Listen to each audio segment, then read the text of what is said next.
প্রতিটা স্কুলেই এমন কিছু স্টুডেন্ট থাকে যারা সারা বছর প্রায় কিছুই পড়াশোনা করে না, অথচ এক্সামের আগে সামান্য কিছুদিন পড়াশোনা করে 80% মার্কস পেয়ে যায়।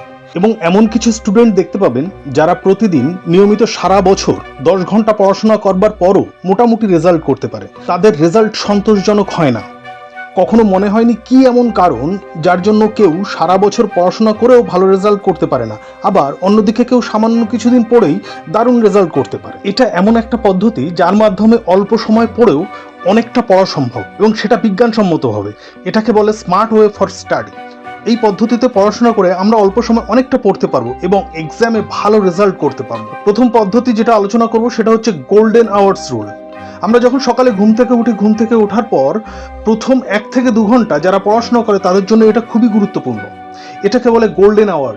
এই সময় আমাদের মস্তিষ্ক শান্ত থাকে, মন শান্ত থাকে, পরিবেশ প্রকৃতি শান্ত থাকে। সারা রাত বিশ্রামের পর মস্তিষ্কও শান্ত থাকে। এই সময় যেটা পড়বো সেটা একদম পরিষ্কার আমার মাইন্ডে থাকবে। আর যত কঠিন পড়া আমরা এই সময়টাতেই করব। অনেক সময় দেখা যায় একটা গুরুত্বপূর্ণ চ্যাপ্টার রাত্রে পড়ছি, কিন্তু কিছুতেই সেটা মুখস্থ হচ্ছে না, ঘুম পেয়ে যাচ্ছে, ঘন ঘন হাই উঠছে, কিন্তু ওই পড়াটাই সকালে ঘুম থেকে উঠবার পর পড়লে দেখবেন অতি সহজেই মুখস্থ হয়ে যায়। আর এই 2 ঘন্টা ধরে যে পড়াটা আমরা করব সেটা দিনের অন্য সময় 4-5 ঘন্টা ধরে পড়বার সমান। তাই আমরা ঠিক করে নেব সকালে আমরা কোন কোন সাবজেক্ট পড়বো, কতটা সময় ধরে পড়বো। দ্বিতীয় বিষয়টা হচ্ছে you are your own teacher. দেখুন, আমরা যারা স্টুডেন্ট নিয়মিত পড়াশোনা করি তাদের প্রত্যেকের কোনো না কোনো সাবজেক্টে টিচার থাকে যারা আমার ওই সাবজেক্টের পড়াটা বুঝিয়ে দেন। সেটা স্কুল, কলেজ বা বাড়ি যেখানেই হোক না কেন, টিচার আমাদের সবারই আছে। কিন্তু একটা জিনিস হচ্ছে যে টিচার কিন্তু সবসময় আমাদের সাথে থাকে না। একটা নির্দিষ্ট সময় পর্যন্ত পড়বার পর আমাদের নিজেদের পড়া কিন্তু আমাদের নিজেদেরই করতে হয়। সেই কারণে যখন আপনাদের টিচার আপনাদের সঙ্গে থাকবে না তখন আপনাদের ওইভাবেই পড়তে হবে যখন আমাদের সামনে টিচার ছিল। আমাকে নিজেকে নিজেই প্রশ্ন করতে হবে যে এই বিষয়টা আমার শিক্ষিকা বা শিক্ষক থাকলে কিভাবে পড়াতো, আমার সঙ্গে আমার টিচার থাকলে কিভাবে পড়াতো, এটার উত্তর কি হতো, এই সাবজেক্টটা উনি কিভাবে আমাকে পড়াতেন। এটা কিন্তু আমাকে নিজেকে জিজ্ঞেস করতে হবে।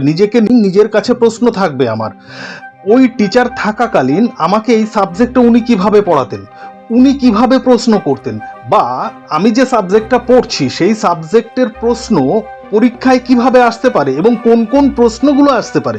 তো আমি যখন নিজে পড়াশোনা করব, যখন আমার সঙ্গে টিচার থাকবে না, তখন আমার একটাই কাজ, টিচার যে কাজটা আমার সঙ্গে থাকাকালীন করতো সেই কাজটা আমাকে নিজেকেই করতে হবে। অতএব আমি আমার টিচার, আমি পরিচালনা করব, অন্য কেউ নয়। তৃতীয় বিষয় হচ্ছে স্টার্ট স্মল।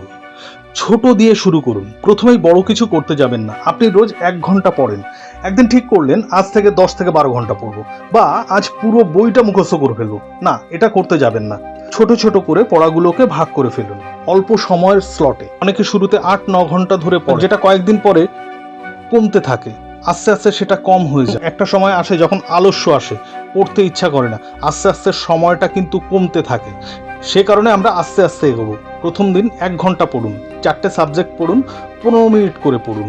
পরের দিন 2 ঘন্টা পড়ুন, 4টে সাবজেক্টই পড়ুন, কিন্তু 4টে সাবজেক্ট 30 মিনিট করে পড়ুন। এটা কিন্তু করা সম্ভব। আর এভাবে পড়লে আপনার পড়ার সময় বাড়তে বাধ্য। চতুর্থ বিষয় হচ্ছে অ্যাভয়েড ইউর ফোন। পড়াশোনার শুরুর আগে আমাদের প্রথম কাজ হচ্ছে আমাদের মোবাইল ফোনটা সুইচ অফ করে আমার পাশে রাখা বা আমার থেকে দূরে রাখা।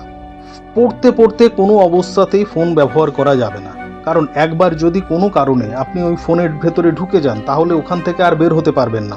যদি মনে হয় অনেকটা পড়েছেন, তখন পড়ার মাঝখানে কিছুটা বিশ্রাম নিন, বাইরে থেকে খোলা জায়গায় ঘুরে আসুন, হেঁটে আসুন, দেখবেন সতেজ লাগছে। কিন্তু কোনো অবস্থাতেই ফোন ব্যবহার করা যাবে না। পঞ্চম বিষয় হচ্ছে সিঙ্গেল সাবজেক্ট স্টাডি। একই সময়ে একটা সাবজেক্ট পড়ুন। আমরা যখন পড়বো তখন একটা বিষয় খেয়াল রাখবো যে একটা সময় আমরা একটাই সাবজেক্ট পড়বো। একই সময় একটু ইংলিশ পড়লাম, একটু ম্যাথ করলাম, একটু সায়েন্স পড়লাম, এভাবে পড়া যাবে না। পড়বার সময় একটা নির্দিষ্ট সাবজেক্ট একটা নির্দিষ্ট সময় ধরে পড়তে হবে এবং তারপরেই কেবলমাত্র অন্য সাবজেক্ট পড়া যাবে। যখনই পড়বেন সঙ্গে সঙ্গে সেটা লিখে ফেলুন।